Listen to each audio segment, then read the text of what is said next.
경매 절차가 큰 틀로 어떻게 이루어진다라고 하는 것을 총괄적으로 한번 살펴보도록 하겠습니다. 경매 신청부터 시작해가지고 나중에 낙찰자가 소유권 취득할 때까지의 일련의 절차들을 큰 흐름으로 설명해 보도록 하겠습니다. 그냥 대충 들으세요. 이런 거예요. 지금 갑이라는 사람에 대하여 을이라는 사람이 돈 받을 거 있다라고 해가지고 여기다가 법원에 대하여 경매를 신청했습니다. 경매를 신청하면 법원에서 이 을의 경매 신청이 적법한 경매 신청인지 아닌지 이거를 심사하겠죠.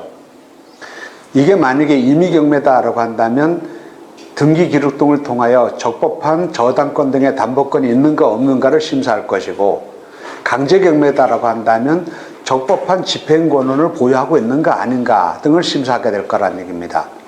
그래서 경매를 신청한 사람이 신청이 적법한 경매 신청이다라고 한다면 법원에서 경매 개시 결정을 합니다.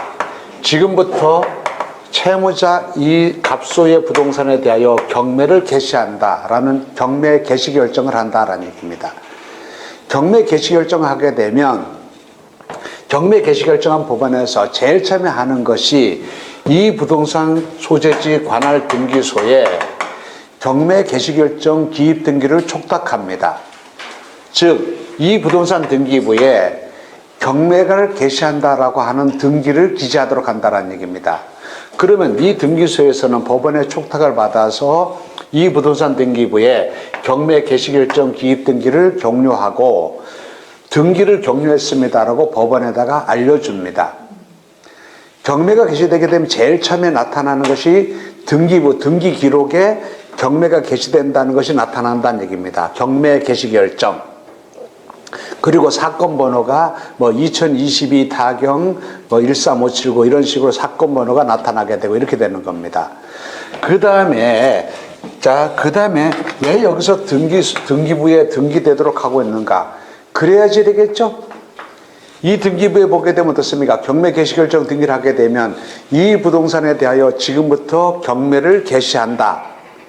이게 경매가 개시된 이런 부동산이다라는 것이 등기부에 나타날 거 아닙니까? 따라서 이 부동산을 사거나 이 부동산을 담보로 잡으려고 하거나 이 부동산에 세에 들어오려고 하거나 이런 사람들은 조심하시기 바란다. 이 부동산에 대해서는 경매가 지금 개시돼서 경매가 진행 중이다. 이를 알리기 위하여 등기부에다가 기재한다라는 얘기입니다. 그 다음에 경매 개시 결정 등기를 하고 난 다음에 그 다음 법원에서 이 채무자인 소유자에게 경매 개시 결정문을 송달합니다. 네 재산에 대하여 경매가 개시되었다. 알고 있어라 라고 통지해 준다라는 얘기입니다. 이 통지는 당연히 해줘야 되겠죠.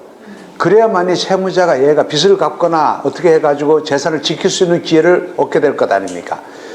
경매 개시 결정문을 송달하지 않으면 더 이상 경매가 진행되지 않습니다. 그래서 경매 개시 결정문을 송달하고 난 다음에 그 다음에 이런 절차를 거쳐서 여기서 법원에서는 매각기일에 매각을 실시하기 위한 준비 절차를 거칩니다. 준비 절차를 어떤 준비 절차를 거치냐 하면 이런 거예요.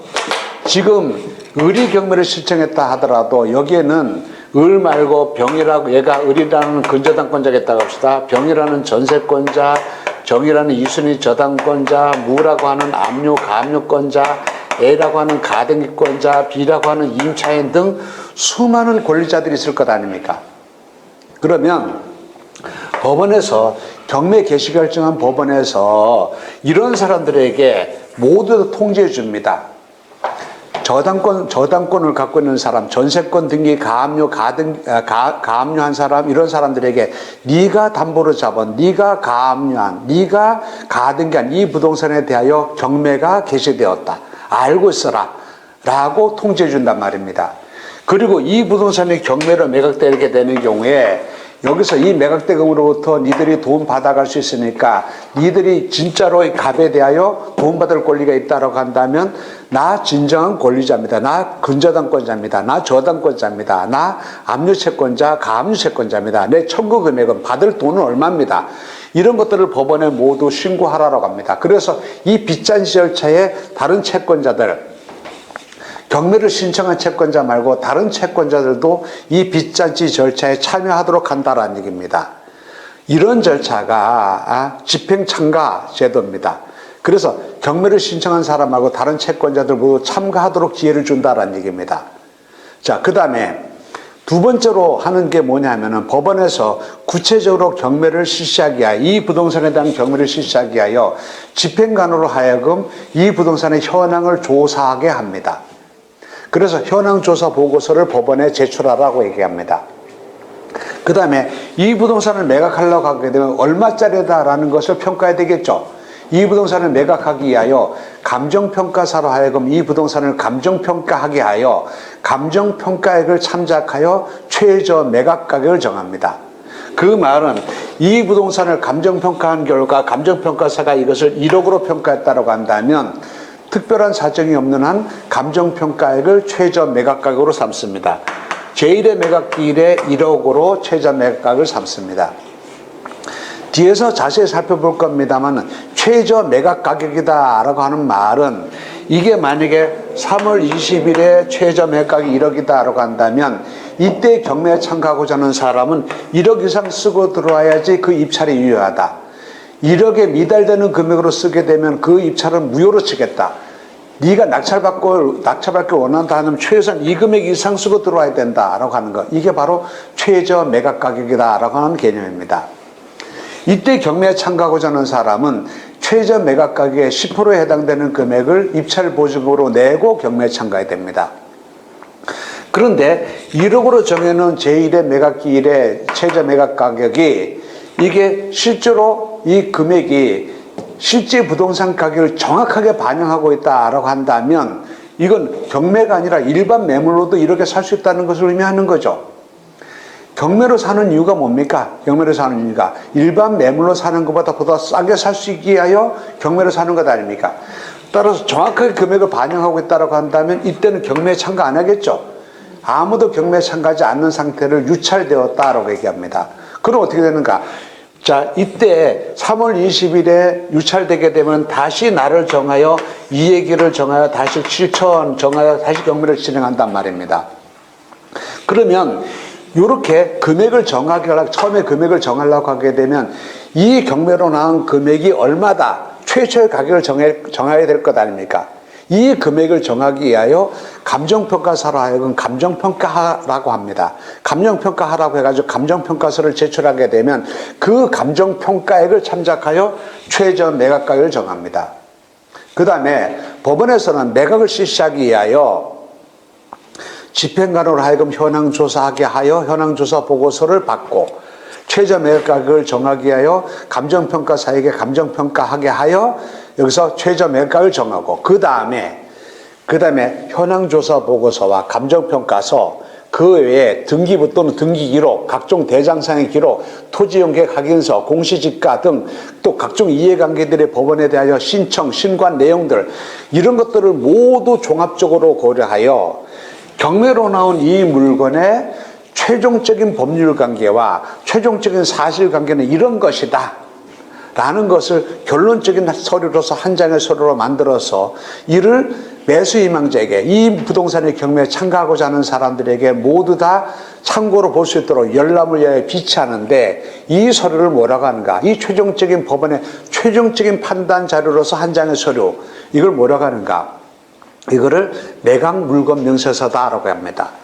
그리고 이 세 개의 서류들, 현황조사서, 감정평가서, 매각물건명세서 이 세 개의 서류들은 법원에 비치해 놓고 있어야 됩니다. 그래서 누구든지 그 자료들을 아무런 비용 없이 다 열람할 수 있도록 열람을 위하여 비치하고 있다는 얘기입니다.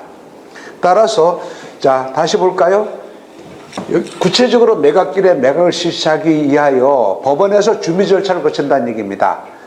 경매를 신청한 채권자 말고 다른 사람들도 경매 절차에 참가할 수 있도록 기회를 준다는 얘기입니다. 니들도 빚잔치 열차에 참여해서 돈 받아가라. 이렇게 한단 말입니다. 또 뭐요?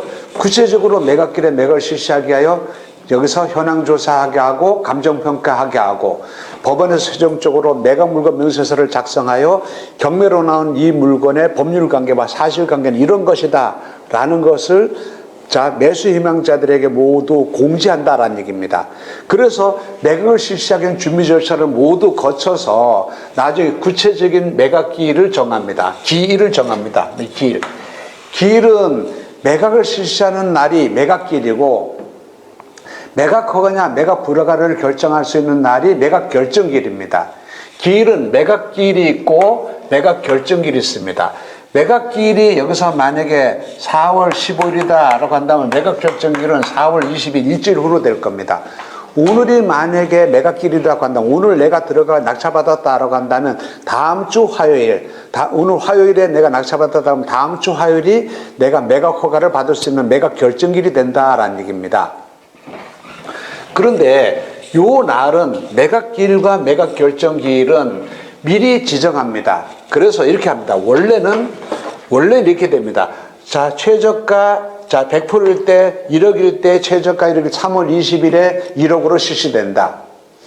3월 20일에 1억으로 실시됐는데 1억에 실시됐는데 그날 낙찰될 수도 있고 그날 유찰될 수도 있겠죠. 아무도 안 들어오게 되면 유찰되는 것 아닙니까? 그러면 1억으로 실시됐는데 아무도 참가한 사람이 없다라는 얘기는 바꿔서 말하면 이거 뭡니까? 비싸서 못 사겠다 이 말이지. 비싸서 못 사겠다라고 하게 되면 어떻게 되는가? 다시 날을 정하여 다시 이해기를 정한다라는 얘기입니다. 다시 날을 정하여 예컨대 4월 15일 이렇게 정해서 최저가를 30% 저감해가지고 7천으로 해가지고 다시 진행한다라는 얘기입니다. 1회 매각기를 지정하여 제1회 매각기를 실시했는데 유찰되게 되면 다시 날을 정하고 다시 날을 정해서 2회기를 실시했는데 다시 유찰되게 되면 다시 3회기를 정하고 3회기를 해가지고 5월 10일 뭐 이런 식으로 해가지고 다시 이 금액에서 30% 다시 저감한 금액. 그럼 어떻습니까?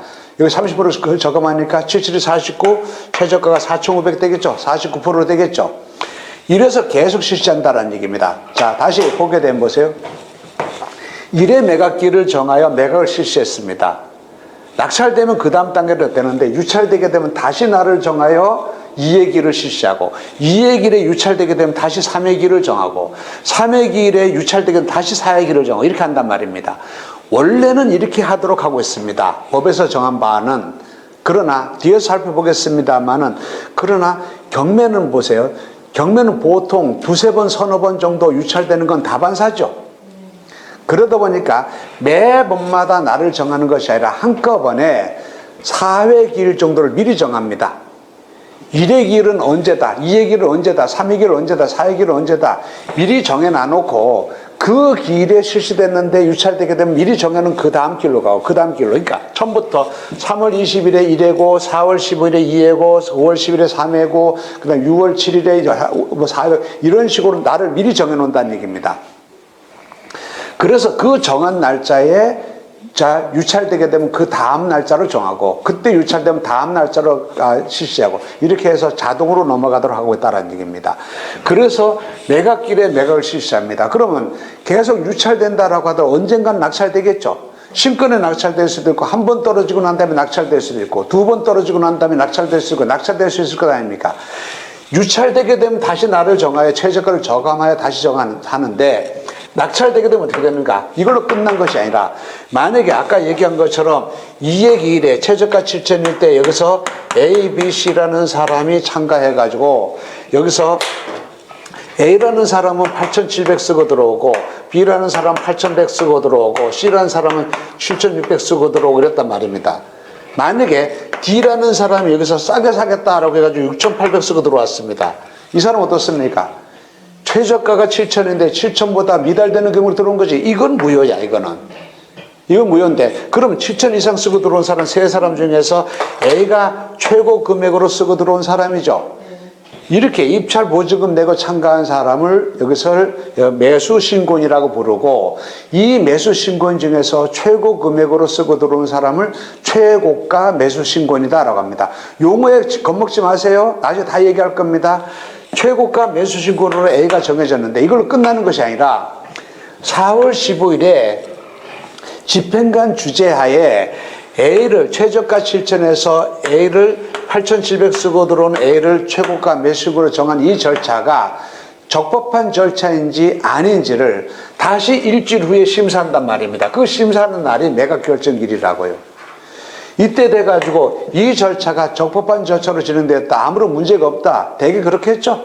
그러면 A에게 매각을 허가한다라는 매각 허가 결정을 하고, 이 절차가 적법한 절차가 아니다라고 한다면 매각 불허가 결정을 하고, 매각 불허 결정하면 어떻습니까? 이 절차를 인정할 수 없다는 얘기죠. 인정할 수 없다 그러면 어떻습니까? 다시 하라고 할 것 아닙니까?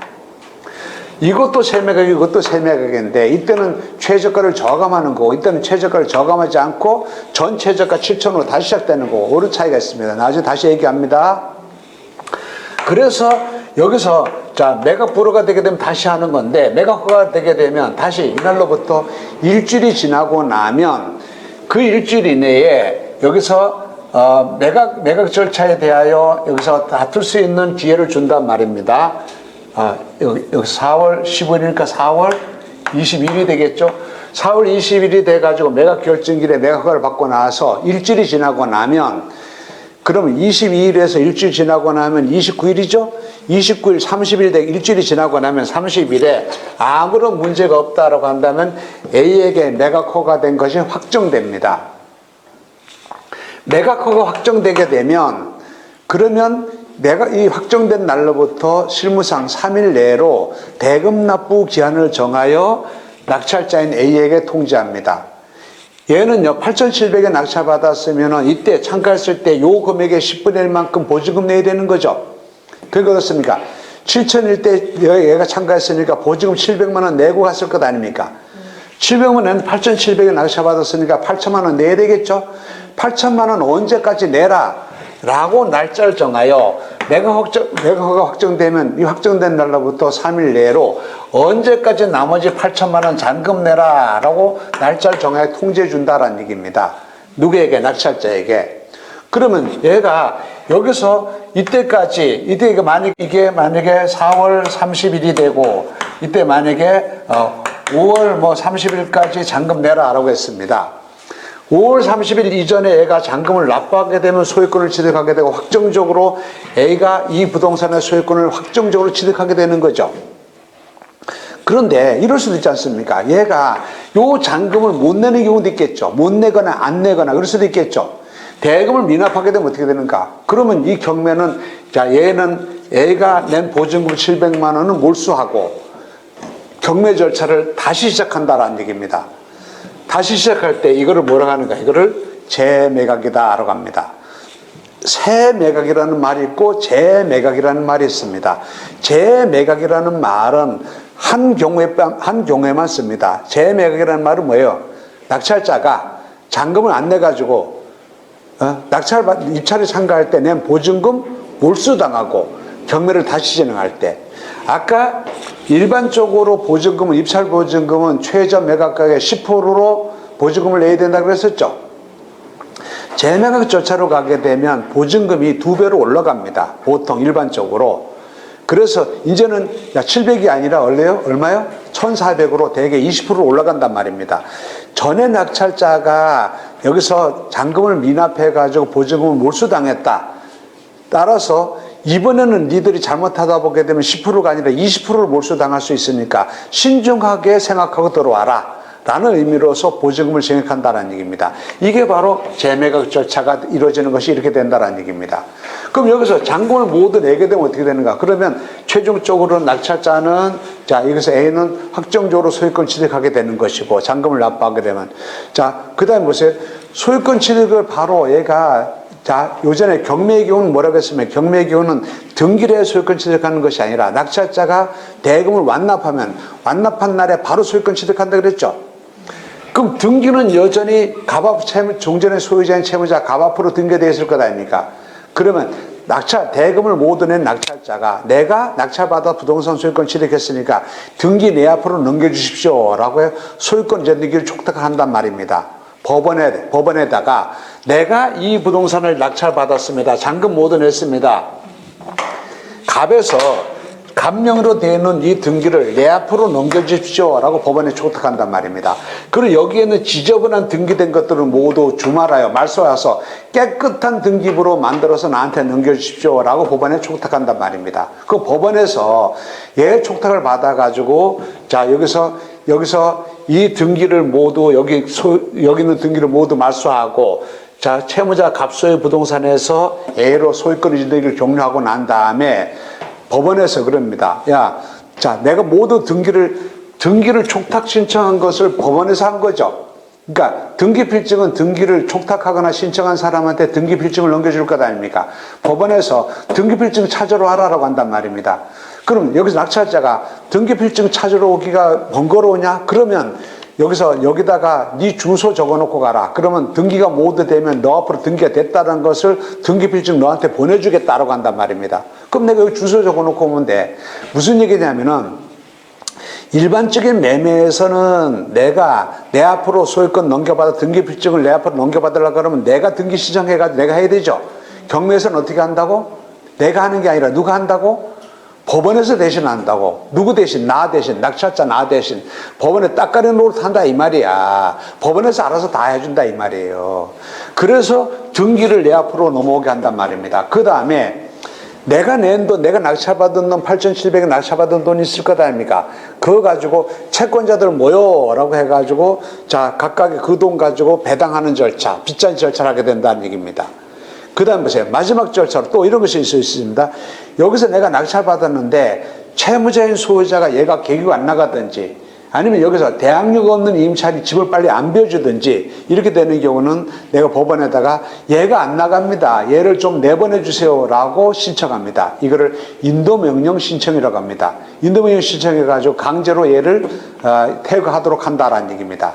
그래서 낙찰받고 난 다음에 경매는 일단 낙찰자가 대금을 모두 내면 잔금을 모두 내면 경매는 끝난 거야.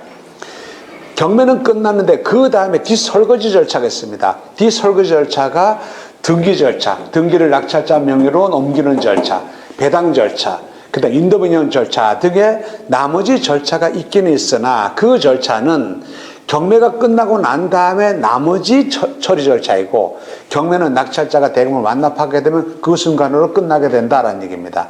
자, 큰 흐름을 얘기했습니다. 보세요. 앞으로 근데 이거는요. 앞으로 지금은 큰 흐름으로 이렇게 얘기를 하고 앞으로 그때마다 다시 얘기할 겁니다. 자, 지금 오늘은 경매를 신청해서 경매를 개시하는 절차 여기에 대하여 설명합니다. 쭉 설명합니다. 그 다음에 자 매각을 준비하는 절차로서 집행참가 제도에 대해 설명합니다. 자 지난번에 집행참가 제도에 대해 설명했죠. 오늘은 법원에서 구체적으로 매각을 실시하기 위한 절차, 현황조사, 감정평가, 최저 매각가격 결정, 자 매각물건 명세서 작성 등 이런 절차를 합니다. 그 다음에 구체적으로 매각길에 매각을 실시할 때 어떻게 실시합니다. 입찰표를 쓸 때 어떻게 써야 됩니다. 자, 이 구체적인 절차에 참여할 때 어떻게 되는 겁니까? 매각 결정 절차에서는 어떻게 한다. 이때는 우리가 어떻게 된다라고 하는 거. 대금 납부 절차는 어떻게 진행되고 그때는 우리가 어떻게 된다라고 하는 것을 그때마다 얘기할 거란 말입니다. 오늘은 뭐예요? 처음부터 끝까지 경매 절차가 이렇게 진행된다라고 얘기한 거죠. 자, 앞으로 계속, 자, 이렇게 합니다. 지난 부분에 설명할 때 매각 준비 절차까지 설명드렸죠? 매각 준비 절차로 이렇게 진행되어 왔다. 지금까지 이렇게 진행되어 왔다라고 했습니다. 오늘은 이 절차를 살펴봅니다. 지난번에 여기까지 살펴봤죠? 오늘은 요 절차를 살펴봅니다. 이런 식으로 하나하나 진도를 계속 그렇게 나갈 거다라는 얘기입니다. 그래서 지금 이 큰 절차가 얼른 눈에 안 들어온다 하더라도 앞으로 계속 차근차근 설명해 나갈 거니까. 그리고 어느 절차를 설명할 때 지금 경매 절차가 진행돼 가지고 여기 이런 절차를 밟아서 여기까지 왔습니다. 자, 오늘은 여기서부터 이렇게 설명해 나갈 거란 얘기입니다.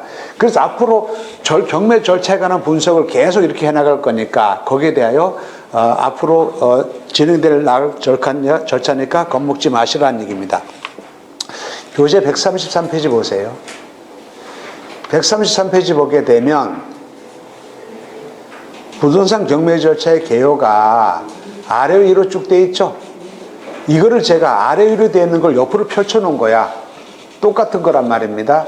근데 이거요 앞으로 여기서 요거에 하루 설명하고 그 다음에 요거 하루 설명하고 그 다음에 이거 하루 설명하고 계속 설명해 나갈 거라는 얘기입니다. 오늘은 큰 틀로서 경매가 이렇게 진행된다라고 하는 걸 설명한 겁니다. 그 다음 페이지로 가볼까요? 부동산 경매 사건의 진행 기간 등에 대한 예규가 있습니다. 네, 이거는요, 제가 이거를 괜히 적어놨다라는 생각이 듭니다. 이거, 자, 보세요. 아까 뭐라고 했습니까? 경매 집행에서 제일 중요한 게 뭐라고요? 경매제도 이상이, 첫 번째 이상이 뭐라고요? 절차의 신속이라 그랬지. 신속하게 경매 절차가 진행돼서 신속하게 채권자가 채권의 만족을 받도록 해준다. 이게 첫 번째 이념이라 그랬죠. 그래서 경매 절차에서는 요거 며칠 내로 해라, 일주일 이내로 해라, 한 달 내로 해라, 며칠, 3일 내로 하라, 이런 식으로 기간을 정해놓고 있다는 얘기입니다. 그 기간을 여기다가 적어 놓은 겁니다. 근데 이거는요, 여기 있는 거 다 외울 필요 없습니다. 나중에 앞으로 얘기할 겁니다. 아까 우리도 잠깐 오늘 살펴본 거 어떻습니까? 여기서부터 매각길이 지나고 나서 일주일 후에 매각 결정길이 잡힌다라고 했었죠.